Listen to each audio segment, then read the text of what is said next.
Thamarassery model ആക്രമണം മലപ്പുറത്തും.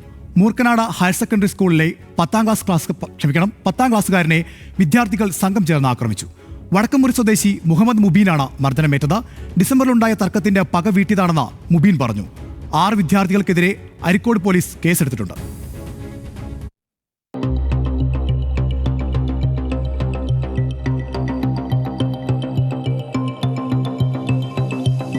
Areekode Moorkkanad സുബുലുസലാം higher secondary സ്കൂളിലെ 10ാം ക്ലാസ് വിദ്യാർത്ഥി വടക്കുംമുറി സ്വദേശി മുബീൻ മുഹമ്മദിനാണ് മർദ്ദനമേറ്റത്. സ്പോർട്സ് ക്യാമ്പ് കഴിഞ്ഞു മടങ്ങവേ സ്കൂളിന് സമീപത്ത് വെച്ചായിരുന്നു ആക്രമണം. മർദ്ദനത്തിൽ പരിക്കേറ്റ് രക്തം വാർന്നതോടെ വിദ്യാർത്ഥികൾ മടങ്ങിപ്പോയെന്ന് പരിക്കേറ്റ മുബീൻ പറഞ്ഞു. ആളില്ലാത്ത സ്ഥലത്തെത്തിയപ്പോ കല്ലെടുത്ത് പിന്നെ തലമേലുണ്ട്, തലയിലേക്കില് അങ്ങനെയൊക്കെ അടിച്ച് കുറെ ആൾക്കാരൊന്നും അടിച്ചു. ഓല് പിന്നെ ചോരൊക്കെ ഇതായപ്പോ ഓല് തന്നെ മേം പോയി.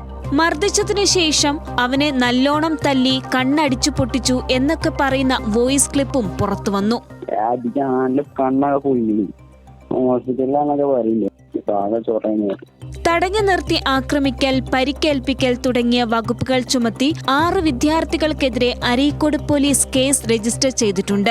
2 പേർ 10ാം ക്ലാസ് വിദ്യാർത്ഥികളും 4 പേർ +2 വിദ്യാർത്ഥികളുമാണ്. വിദ്യാർത്ഥികൾക്കിടയിൽ ഇത്തരം വൈരാഗ്യം പാടില്ലെന്നും താമരശ്ശേരിയിൽ ഷഹബാസ് മരിച്ചതുപോലെ മറ്റാർക്കും സംഭവിക്കാതിരിക്കാൻ അക്രമികൾക്ക് ശിക്ഷ ലഭിക്കുന്നതുവരെ നിയമ പോരാട്ടം നടത്തുമെന്നും ബന്ധുക്കൾ അറിയിച്ചു. അതിന്റെ കേസായിട്ട് നിയമ നടപടികൾക്ക് എന്ത് ഇത് വന്നാലും അതിന്റെ നിയമ നടപടിയായിട്ട് മുന്നോട്ട് പോകാനാണ് നമ്മൾ തീരുമാനിച്ചത്. ഇനി അങ്ങനത്തെ ഒരു ആവർത്തിക്കരുതെന്നില്ല ഒരിതാണ് നമുക്കുള്ളത്. കണ്ണിനും മുഖത്തും തലയ്ക്കും പരിക്കേറ്റ മുബീൻ അരീക്കോട് താലൂക്ക് ആശുപത്രിയിൽ ചികിത്സയിലാണ്. ന്യൂസ് മലയാളം, മലപ്പുറം.